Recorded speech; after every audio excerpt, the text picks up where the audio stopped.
Joining us today is the resilient and innovative Tatiana Miller, founder of RX for Life. Tatiana rose from a life-altering accident to redefine holistic well-being, seamlessly blending Western and traditional medicine and garnering acclaim as one of 2022's most inspiring women leaders. She works with corporations and elite athletes and joins us today. Tatiana Miller, welcome to the show. Thank you. Thanks for having me. It's a pleasure. So for those who are not aware of your work, perhaps you can share a little bit about your story. Sure. So I've always had this yearning since I was a teenager. I'd go into my dad's room and my dad was big into reading philosophy and spiritual things. And since I was a teenager, I always had a lot of questions about, the depth of life. And I've been searching ever since. and part of that searching was, just wanting to know, the typical questions, like what's life about? Why are we here? And that really led me from a very young age into studying spirituality. And of course, like most people, especially in the Western system, like you don't really know what you want to be. When you're 18, 19, you've barely discovered who you are as a person. So I went to school and I studied public relations, but when I was 17, my sister died in a tragic car accident. It was my first week of college. And I was very close to her. That was a very difficult thing in my life. And my therapist, I was getting panic attacks because she died in a car crash. And my therapist was really a fundamental person in my life that, really created a lot of opportunities for me to learn how to deal with pain and suffering and the challenges of loss at an early age. And so I started doing yoga and I started doing meditation and mindfulness to help myself with my grief and with the panic that I had when I would get in the car. And that then led me into, really, it's been, I think, like a 27-year journey, 28-year journey of really getting deep into understanding, like, how does this stuff work? How does this mindfulness, this holistic stuff work? Like, I know it works because it's helped me, but how can I explain it to people that have more rational minds, have a harder time understanding? So I went back to school um, at later in life after I got my first degree, because I was also having a lot of health issues. So it was a 15-year process to get my autoimmune diagnosed, but in that process, unbeknownst to me and anybody else, my autoimmune was attacking my bones. Oh, So it all kinds of started to unravel when I had a horseback riding accident. So I always did English writing, and I decided one day in my 20s that maybe it was a good idea to take my equestrian horse to the Western ring and try to barrel race. And I fell, and my horse, landed on top of me, and um, that's the first time that I noticed that I was having severe issues in my back. And like most people, we ignore it and we keep going on. And, I went to the doctor, went to the chiropractor, and they were like, oh, your back doesn't look good. But they really didn't give me any details as to the extent of the deterioration until later. As often happens with people that have things going on. We feel symptoms, we see signs, but we really don't pay attention. So I went on with my life. I had two children, horrible back pain after my mm. horseback riding accident. I mean, really, really bad, debilitating back pain. But I just sort of went on, right? I went on with my life. So because of my pain and because I was prescribed so many pharmaceuticals after my horse, and of course it gave me anxiety and everything, I was working as a pharmaceutical rep, and I started to notice that a lot of physicians were just looking at the symptoms and treating the symptom. And so that plus my pain inspired me to go back to school and study holistic medicine. And so I studied holistic medicine, went on with my life. And then throughout this whole time, I always taught yoga. I was always a yoga teacher as my hobby. um, but I was teaching a yoga class, and I went to do a twist. That's like when you have your hips in a certain position and you turn your shoulders in the opposite way. So I was demoing a twist, and I felt my leg come out from under me. And as soon as I hit the floor, I just knew. Like I knew exactly where in my back was off, and I knew that I couldn't feel my legs. Oh, wow. And this Mm. this moment in my life was where everything changed. So people ran over to me and they were like, "Hey, let's get you up." And I looked at them and I said, "You don't understand. I can't feel my legs. Probably not a good idea to move me." um, there was a weird like serenity to it because I just knew.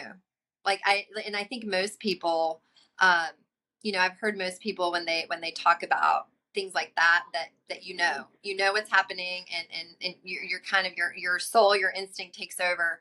I definitely knew. So at that point, I was very familiar with healthcare system. I'd worked as a pharmaceutical rep. I'd studied holistic medicine. I actually was a pharmaceutical rep for pain medicine. So I had the cell phone numbers of several orthopedic surgeons. Um, and I knew them on a personal basis. And all of them said, you got to get used to the fact that you've lost all your reflexes on the left side of your body.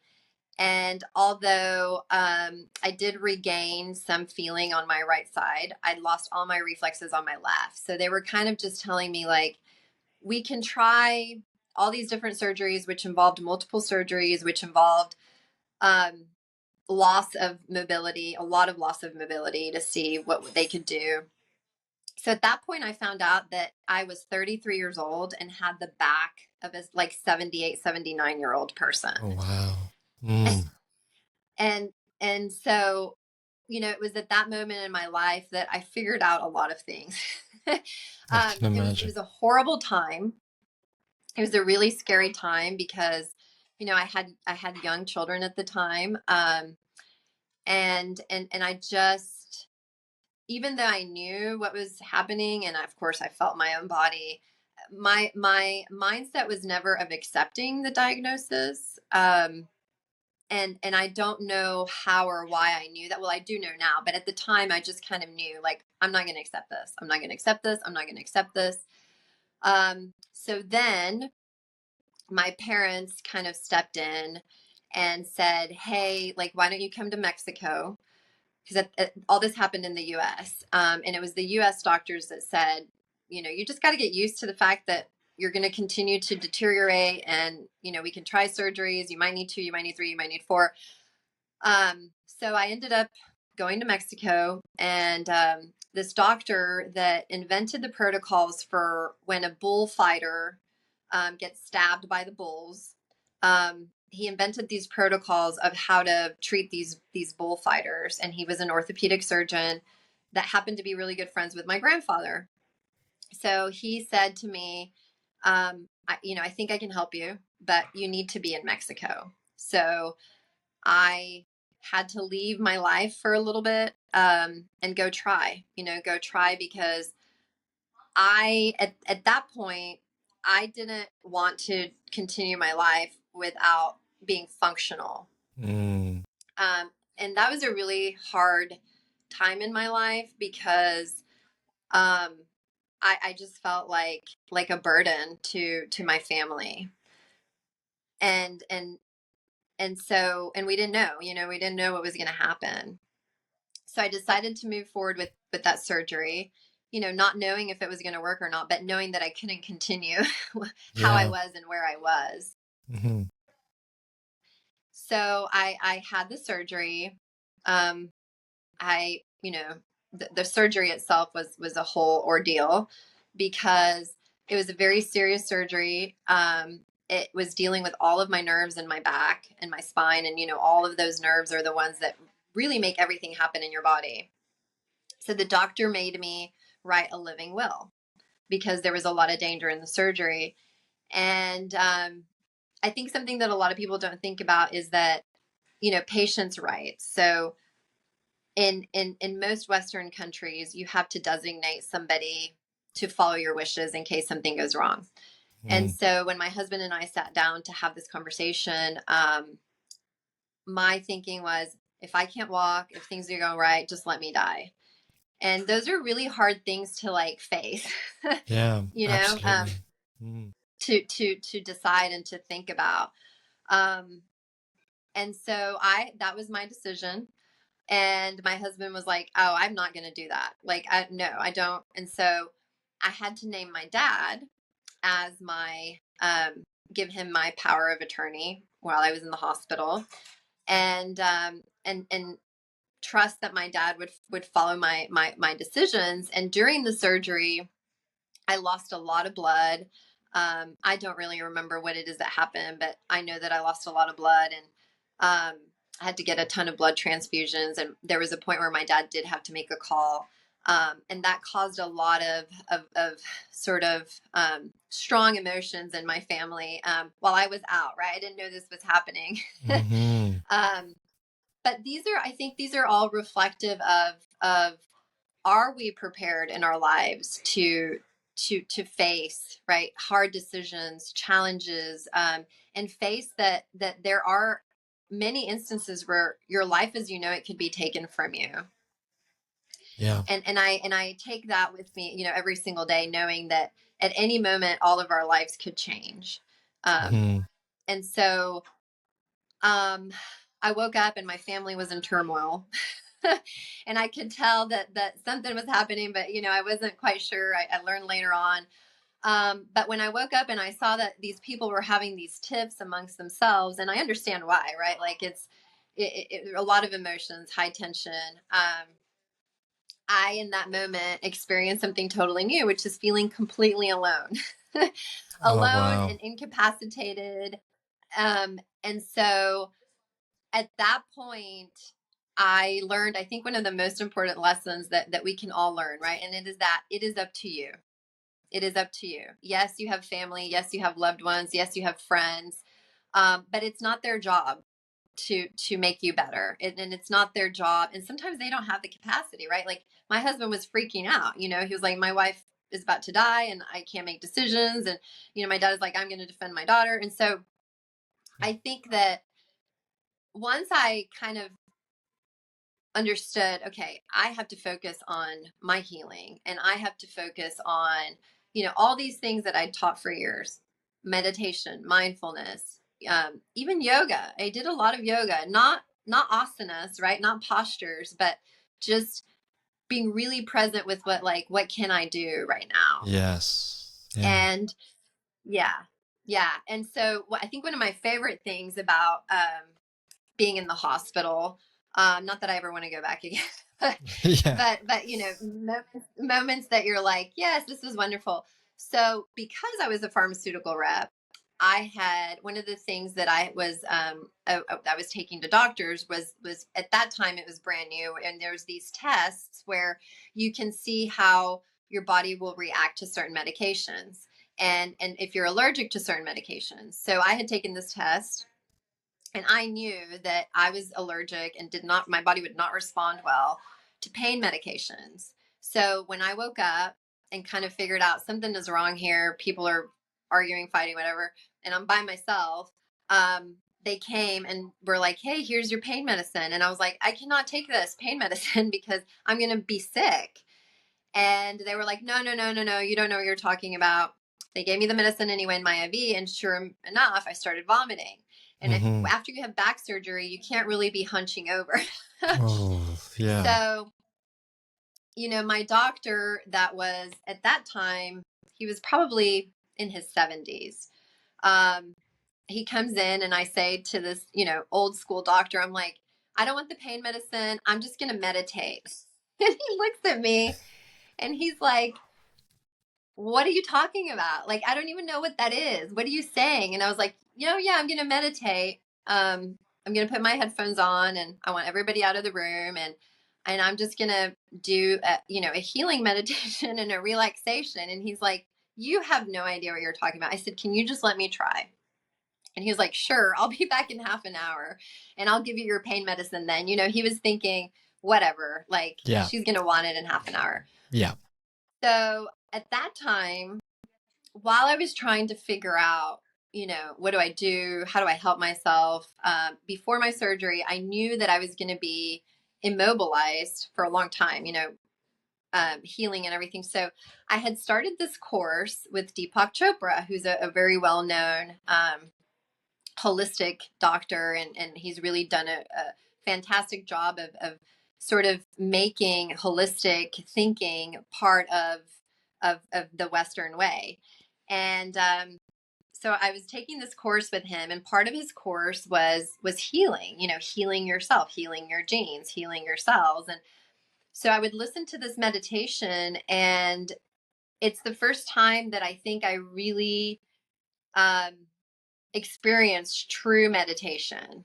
Um, and it helped me. And I really had a lot of, like, some of these out of body experiences where, like, I knew that I was in pain, but I still felt this, like, just ecstatic passion for being alive. Um, and it was a real gift, a real gift. So this doctor comes back in, and he sees that I'm, zen after half an hour and just had surgery. And he's like, I need you to explain to me what this is. Like, what just happened? So he gets real interested in it. And now he actually, like, lectures about it and uses my story. Really? Because remember, he was used to doing surgery on bullfighters, and these big tough guys. And one of my favorite compliments I've ever gotten is, he was like, I'm a petite person. He's like, you're a tiny little lady with so much strength. Like, I can't believe it. And it was really true. All of these therapies that I had studied, that I was able to help myself, which is where I think a lot of us want external things to fix us or help us or, restore us. But I did, and then I found a lot of comfort in being mindful during my recovery, like just a little bit at a time, one moment at a time, and really learned, I think for the first time in my life, that I needed to nurture my mind, my body, and my soul in order to heal. And so that then led me to have the opportunity to start holistic program in a hospital, working under the neurology department as a part of the pain team. And I was able to take, all these things that I learned in holistic medicine with patients and that were experiencing pain. And I've seen a lot of different cases and diagnoses, but it was really that horrible situation that I was in that has allowed me to have all these gifts in my life, working with patients and teaching them to breathe and relax and meditate and take it moment by moment, was truly one of the most wonderful things I've ever gotten to do. And then COVID came around. Yeah. And the neurology department and everything was mostly shut down. So then I got recruited to work with a corporate company, and I've gotten to now teach a lot of these things and a lot of mental health stuff, because I also have a graduate degree in psychology. So I've merged learning how your brain works and how your emotions affect you, and what our soul and our body needs to help people heal, whether that be chronic pain patients or, somebody that just feels stuck in their life. But I think our pain, your pain, my pain, everybody's pain can be used and transformed into healing and helping and sharing and inspiring others. So I've taken all of these things, and my true hope really is just to be a resource, because when I was online, looking up something to inspire me, after my surgery, feeling alone, all I found all these stories about, oh, after my back surgery, after my back fusion, after this, all I did was, gain weight and feel depressed and be on all this medicine. But then I found this one guy, and he was an Army vet that had had to have the same surgery that I did because he had been hurt in combat. And he was very honest, and he was like, you got to get up. You got to get up every day and you got to walk. That's how you get better, right? Even if it's hard to walk, even if you don't like it, even if you're in pain. So I started like watching this guy's videos, and he wasn't like sweet and nice and nurturing. He was, army style, like, get Yeah. up, just do it. But he was the only one that I could find during my journey that I was like, yes, you're right. I have to get up. I can't let myself just be sad and depressed. Like, the only way to get Mm. better is to move forward. And he was really inspiring. And I don't know his name, but I sure remember his video that I Yeah. found. So my hope now is just to do the same for others. Whatever circumstance they're experiencing, to let them know that we can't let our circumstances dictate our outcome. Mm. Yeah. What a story. And so post the surgery, it was just small steps to recovery. I mean, how long did that take, that process? So they took off half of my hip. So they cut off it's called the iliac crest of my hip, and they used that to restore all the damaged parts of my spine. Wow. And it was the restorate, like the fusion, the restoration of my spine. It didn't bother me as much as that hip, because your Yes. body has a memory, right? So there were times, because I wasn't really taking pain medicine, the pain from the cutting of the bone. I later learned that amputees feel the same thing. It's called phantom pains. Yes. So that really kind of slowed me down, because I literally felt like I was being cut, like with a knife. Mm. Hmm. So because of that, I held a lot of tension and contraction in my right leg, because it was my right hip that they used. And so I couldn't straighten my right leg for, I mean, it was a while. So my yoga was, can I just stretch my leg out a little bit more? Can I use my breath? Can I stretch it out a little bit more? So I had to use a cane, which is a whole other story. Um, because people treat you differently, right? When you're Yeah. disabled, people treat you differently.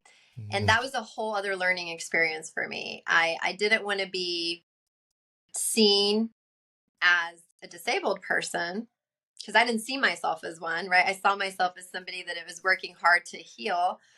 So that emotionally also kind of affected me.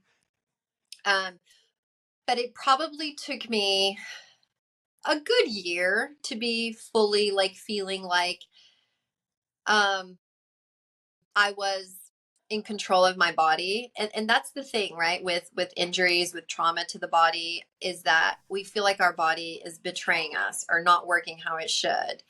And Yes. I had to really work on understanding that no, your body's actually always trying to help you and be in balance. It's our mind, right? It's our thinking patterns.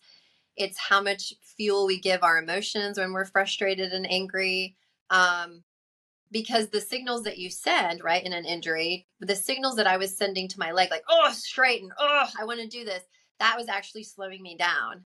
And Mhm. so I think if I had maybe had more support, because I was doing this all by myself, right? I was in Mexico by myself with my sweet father, because my parents are divorced, and my mom was back in the States with my kids helping my husband, because my kids had their mom taken away, and so Yeah. my younger son was having a hard time. So my mom was helping my husband in the States, and I was with my dad. And my poor dad, I mean, he gave me this bell, right? Because the way that his house is set up, the bedrooms are away from the living areas. I would ring the bell and my dad would never hear me. And he was sweet. He was like, "Oh, you're healing. I got us pizza." And I'm like, "No." No. So I truly, Yeah. yeah, like, watching soccer, he would snore in the hospital, like, poor him. But he was a good sport. He was trying. So I really felt alone. And I feel like if I had had more tools to understand the somatics of the body, and how trauma affects the body and all of those things, I could probably would have been better faster. But it really took me about a year to not be scared of that pain and Okay. to not be, you know, um, compensating. So like we always try to protect where we're injured, and that creates other imbalances in the Yeah. body. So it took me about a year to really, and the other thing is that in order to heal bone, right, after you walk and stuff, you have to do weight training. And I was really scared of that because I was like, oh, I like instinctively I wanted to protect my back and my hip. So all of those things kind of I feel like slowed me down. And the other thing that slowed me down is the fact that I felt like I felt like I had let my kids down because I wasn't able to be the mom that they knew. Hmm. And that also, I did things that I probably wasn't supposed to. Like I wasn't supposed to drive, um, but I started driving earlier than I should because I wanted to drive my kids to school and pick them up. I didn't want to miss out on that. So Mm. I did make a lot of mistakes that I try to, I try to inspire people not to make, and to say, hey, they'll understand. If you're not at 100%, then they'll be affected by it. So I wish that I had done things differently. I probably would have healed a lot faster. Hmm. And how did this lead to you founding RX for Life? And tell me a little bit more about that. Yeah, so I founded RX for Life. I want to talk about the name real quick Mm.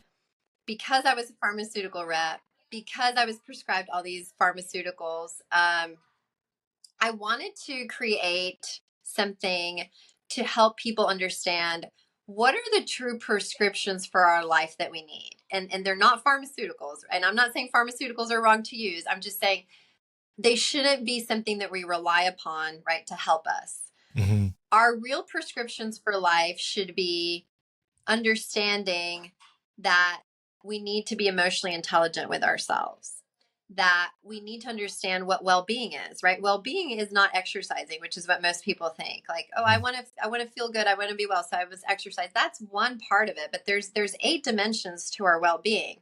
So while I was working in the hospital as a part of the pain team, seeing all these different kinds of cases, from an oncology patient that had, stage 4 cancer that was about to pass away, to a girl that had her arm amputated in a boating accident. So I saw a whole bunch of different things, but I found myself saying kind of the same types of things to all the people. And so I started researching and writing down and sort of understanding, like, okay, I'm kind of seeing myself falling into these patterns of what I share with people. And it all came down to, don't wait to be reactive with your well-being, be proactive. So what are those prescriptions? They're simple things that we never think about because we're not teaching that in the world, right? No school is sitting there going, okay, kids, you know what, before you learn how to do geometry, for example, let's teach you how to be emotionally intelligent. Let's teach you how to have self-awareness. Let's teach you how to have self-reflection. And I feel like those are fundamental things that are missing. I saw it with my patients because 80% of patients in hospitals, this is the statistic in the US, 80% of patients in the hospital are there as a result of stress.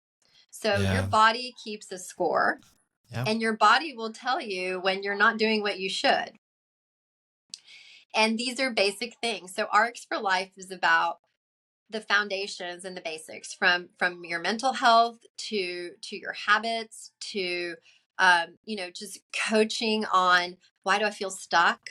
And so I started it because as I was seeing a lot of these patients, I found myself, like I said, saying the same thing. So I started out by writing a kid's book for patients that I was seeing, because a lot of the parents were like, hey, I want to keep, reinforcing what you're saying to my child, but I don't know how. And a lot of these patients, I would see for just a couple days or a week while they were in the hospital. So I wrote a kid's book, and the hospital started giving it out to a lot of people, and they really liked it. And I saw that it worked. So then I was like, well, now we need something for teenagers. So I wrote a manual that's called How to Create a Morning Routine to Relieve Anxiety. And then when COVID hit, I transitioned to doing corporate consulting. So I started creating learning programs for adults. And they're all prescriptions, right? Whether it's about how to deal with grief, or it's about, how do I get along with my coworker, or, this whole thing of life balance, which Yeah. in my opinion is impossible. It's a myth. Mhm. And there's no such thing, right? You can't spend 4 hours at work, 4 hours on your nutrition, 4 hours on your physical health. Like, that's impossible. Yeah. um so RX for Life really is about being a resource, to help you with those prescriptions that are not are not quick fixes. They're really about Yeah. being proactive in your life. It's just like you sowed the seeds of yoga and meditation and mindfulness before the accident took place, which enabled you to activate and use these tools when you needed them most. Absolutely, Mm. absolutely. And you know what I've seen, especially with my children, because children are products of what they're around, right? What they see, what they hear, they're role modeling. So my older son, who's 18, is now a professional soccer player. Wow, And congratulations. he does interviews like this. Thank Mm. you. Yeah, he played in Spain, and now he's in Mexico. He lives in Mexico, and he plays there. But Wow. um hearing my son, he's like, I remember taking him to practices when he was young, and he'd get nervous, and I'd be like, let's visualize your game, let's do meditation and visualize, and let's breathe, and let's get centered. And my son uses that on in his life, and talks about, like, hey, you should call my mom. You should do this, you should do that. And these are things that we never discussed when he was growing up, Mm. because it was just what I did and what I taught. But I think my children are products of that proactive exposure. That like, my son called me today, and he was like, hey mom, like, I can really sense people's energies. Like, what's that about? And those are things that most of us, like, I was closed off to it because nobody ever guided me, talked to me about it, allowed me to understand. But he's very open with it, and he doesn't, he talks about it to his friends, and tries to help them and things like that. And you're absolutely right. When we're proactive, we're not only helping ourselves, right? We're role models in our homes, in our communities. Kind of what you're doing. Just when we really want to do something, we should focus on, what are we contributing? How are we helping others? Because every time I help somebody, I'm healing myself. I love that. And I had a look at the children's book on your website, and it's wonderful. I think that every hospital should have resources like this. I mean, one quick question: how did the traditional healthcare professionals react or respond when they saw the impact you were having using other methodologies like meditation for pain management? Oh my gosh. So they at first, of course, were like, what are you? Who are you? Mm. And what I have to explain a lot of times to people is, we have to remember, right? It's all about, like I said, what you're exposed to and what you're taught. Western physicians are taught, what's the symptom? How do I patch or fix the symptom? They're not taught to look at the root. But thankfully, as we are more modernized humans, there's an understanding, right? There's a big understanding amongst physicians that we're missing the mark, and that's because we're not dealing with root issues, and we don't understand psychosomatic issues. So at first, people were kind of like, what is this? So what I found myself doing and being is a translator. So I would never go to, a neurologist and say, I'm going to meditate with your patient. They Yeah. would call me in and say, hey, this kid's had a headache for a week, or this adult or whoever, and we've tried all the pain medicines, we've tried everything, like, take a shot at it. That's when I would get called in. I would get called in when patients and families were frustrated. The physicians were like, I'm done, right? Because their stuff, like, there's only so much medicine they can try. And then they started seeing that patients started to respond differently. That I once had a very well-known football player, like American football, that had a massive migraine. It'd been 10 days, and they hadn't slept. Um, The room was completely pitch dark. And the doctor called me and said, I'm done. I don't even know if this is a real headache. Like, I don't know what else to do. Like, here you go.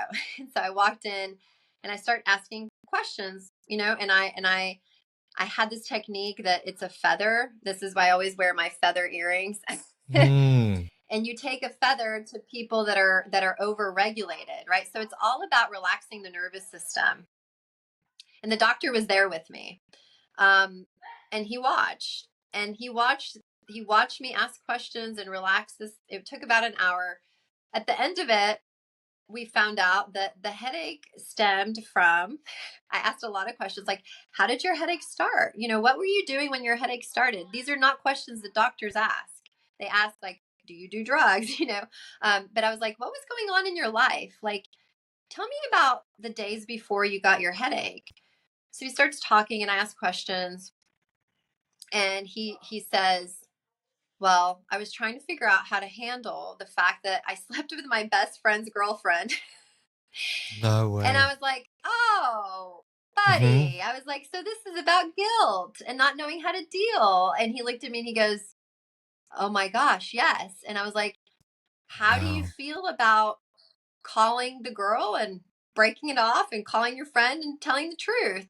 And he was like, now? And I said, yeah, I'll do it with you, right? That's part of mindfulness, having clarity and being transparent, being honest with ourselves. That's part of emotional intelligence.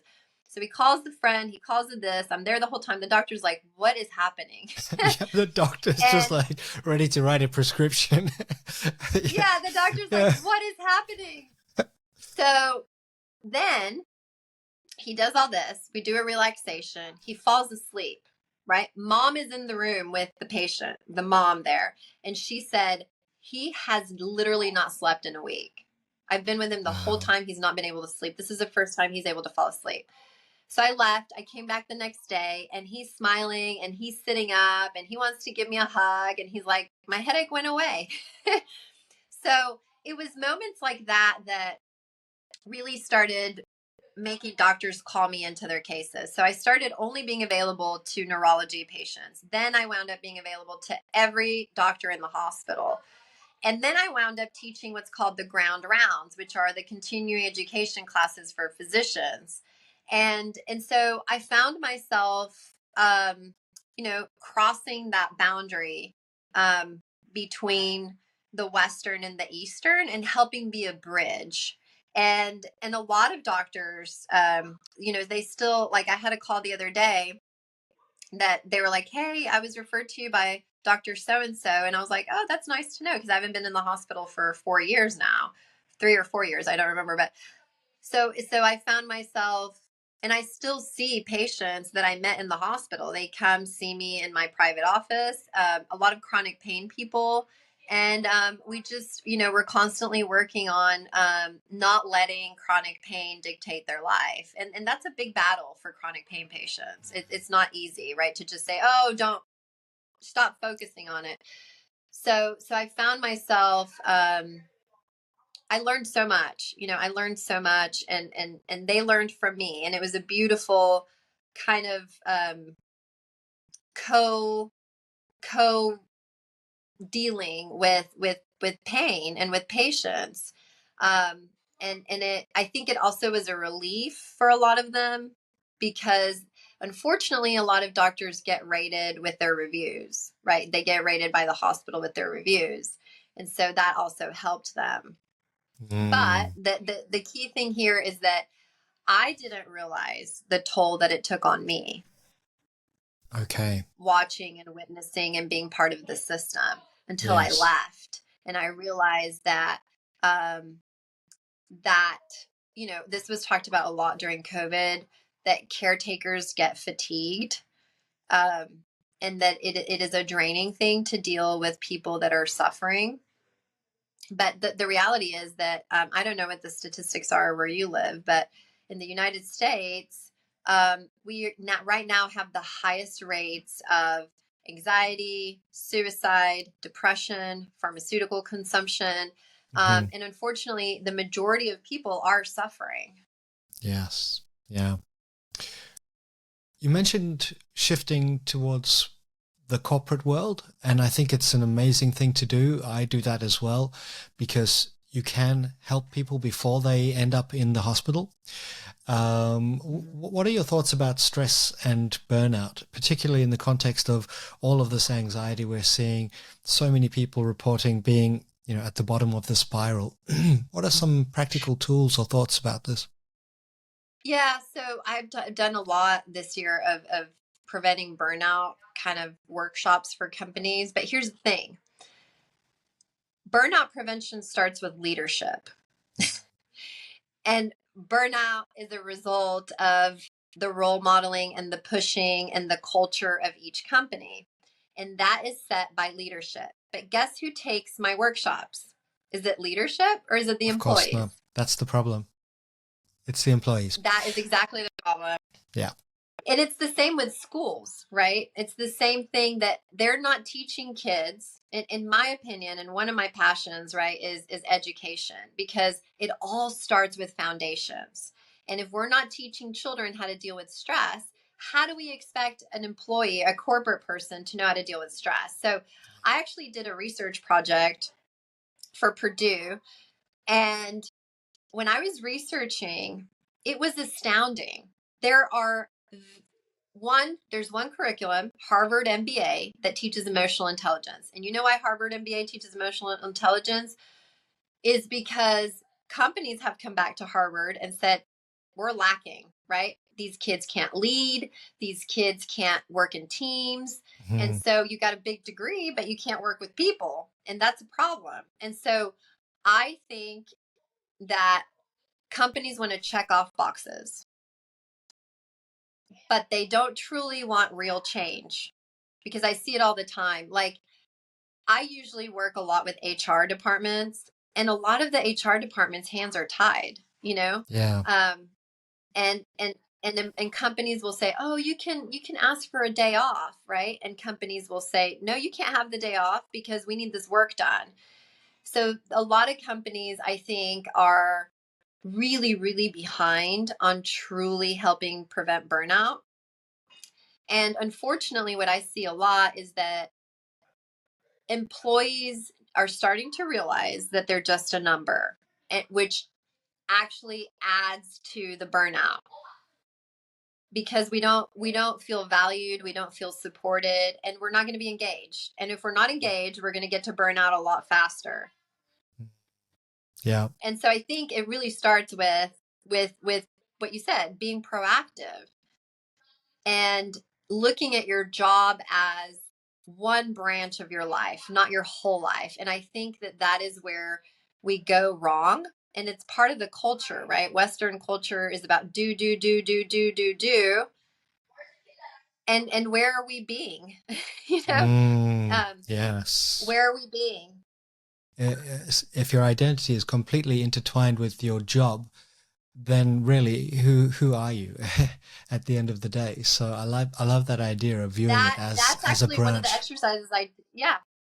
Mm. That's actually what I do. One of the exercises I do with my private clients, right? So I'm like, let's draw a tree. And I want you to put where you spend the most amount of energy. And it's usually the trunk of the tree, and it's usually work. There's nothing wrong with working, right? We all need purpose and we all need money. but but the problem is that we don't know how to have boundaries, and we don't give ourselves permission to enjoy our life. And if we're not Yeah. enjoying our life, what the heck are we doing? Like, what are we Yeah. actually doing? Mm. We recently did some research at the Resilience Institute, where I'm a partner, and it turned out that the number one competence supporting the most resilient people was fulfillment. Having moments of just Absolutely. enjoying your life. Absolutely. There's meaning there. Mm. Absolutely. And I love research. Like, I'm a big researcher. I consider myself a scientist. And I think statistics give us a lot of information of, like, the pulse of humanity, right? Hmm. And I did a project once about how do we create motivation? And the answer surprised me. Um, but it's not about goals. It's not about outcomes. It's about direction. It's about direction. And I think that is very tied in with resilience, because when we're fulfilled and we're moving in the direction that makes us feel good, we're not going to be happy Yes. all the time. That's impossible, right? We shouldn't be happy all the time.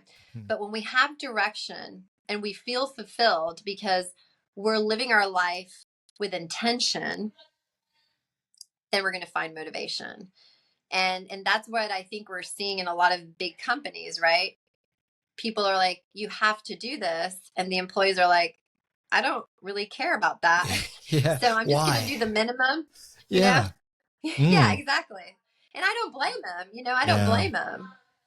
And I guess this is why we see a lot of Generation Z saying, I want to work for a purpose-driven organization, because at least we're having some impact beyond just making money. And a lot of companies are trying to repurpose themselves, or trying to reposition and say, hey, we're all about our stakeholders and this and that, but ask the CEO and it's about profit.